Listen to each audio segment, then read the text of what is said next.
Hey y'all, Kelly Whitney here with another thing older black women should tell younger black women but don't. Girls, forget about people pleasing. Now this week on my blog at treatmebetta.com, I talked about people pleasing and why it's detrimental for black women to engage in this as a long-term practice for attaining success. I talked about the triggers. I talked about what we can do instead as far as reframing our conversation for more amenable results that don't lead to us feeling burnout, exhaustion, and just generally being taken advantage of. But it made me think about this K-drama that I watched. It's called Marry My Husband, and it stars one of my favorite Korean actresses. Her name is Park Min-young. In this K-drama, which you can find on Amazon Prime if you have that service, her character is a chronic people pleaser. She allows herself to be pushed around, and unluckily for her, she gets attached to a frenemy from middle school on and basically makes her life miserable. She's the reason why this character ends up bullied, mistreated, gets picked on at work, all this nonsense. And her people pleasing enables everything. Now, you may not automatically think about people pleasing in the context of black women because we usually don't call it that. We call it being there for each other, or I'm down for you, or something like that. But it's all the same thing. When you chronically put yourself out for other people, when you're always volunteering at work to do extra and you don't really get anything for it, not even appreciation or a thank you in many cases, you're people pleasing. And we were taught to be like that. We were taught to be agreeable. We were taught to be kind, lest we end up as an angry black woman. But here's the thing about that, girls. You're going to end up being labeled as an angry black woman, even if you're not angry, because any evidence of emotion from us is often seen as being angry, even when we're far from it. It's unfair, but it is what it is. And I think that kind of bias, there's nothing we can do about it. Banging our heads against the wall trying to fight it, purposeless. It's just a waste of time and energy. I really hope you guys read my blog. But back to Park Min-young and the K-drama Marry My Husband. Her character is such a chronic people pleaser, so incapable of saying no, that she ends up giving herself stomach cancer. And I don't know if you guys have read a lot of the stuff I've been absorbing lately about how chronic suppression of emotion actually leads to illnesses, especially autoimmune illnesses, and most often who gets those? Women. That has got me scared so straight. If ever there was a reason why we should be selfish or more selfish and more concerned and focused on our own endeavors rather than constantly trying to please other people and do for others, that's it. We need to think about our health. In the drama, after Park Min-young's character finds out that she has stomach cancer, she obviously ends up in the hospital. Her nothing-ass husband is not doing anything to help her. The best friend, the frenemy, is still by her side, but she finds out from the hospital that the husband has not been paying the bills and they sent her home. She finds out that the husband is in bed with the best friend. Stevie Wonder saw that coming. One thing happens after another. He pushes her. She falls through a glass coffee table and dies. Now, luckily for her, there's a bit of supernatural in this K-drama. And she wakes up 10 years in the past and she gets another opportunity to right all these wrongs and find somebody else to marry my husband. Now, in the real world, we don't get that time back that we spend trying to please other people. We don't get the time back that we invest into helping other people, often at the expense of our own needs. We don't get that time back. We don't get the appreciation we want. We often don't get the success that we expect or deserve. And the only recourse is to reclaim that time. It's to reclaim that energy and to redirect that focus from others and pleasing others and working for others back where it belongs.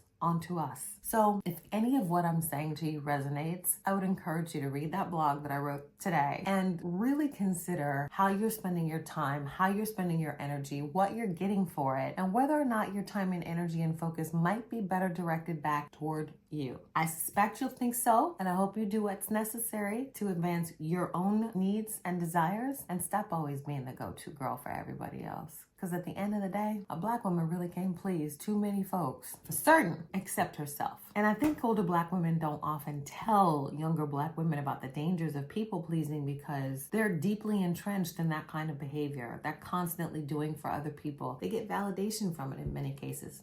Now, your girl was naturally selfish. You see what I'm saying? And I saw through that old bag real quick. And immediately, when I realized the trap that I had fallen into, sometime around my early 30s, which is still late to figure out this very important lesson, I changed things up and I started doing what I needed to do for me. And it has served me very well. And working on your own endeavors and not so much trying to please and do for others is not as selfish as others will immediately try and make it sound. It doesn't mean that you're unkind. It simply means that you allow adults to be adults and you stop trying to save everybody and you stop always volunteering for extra work when there's no reward and common sense things like that. You don't end up a bad person. You just end up less tired, more focused, and happier.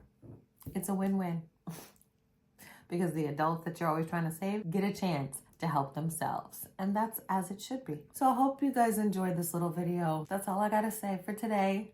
And I hope y'all come back for the next video.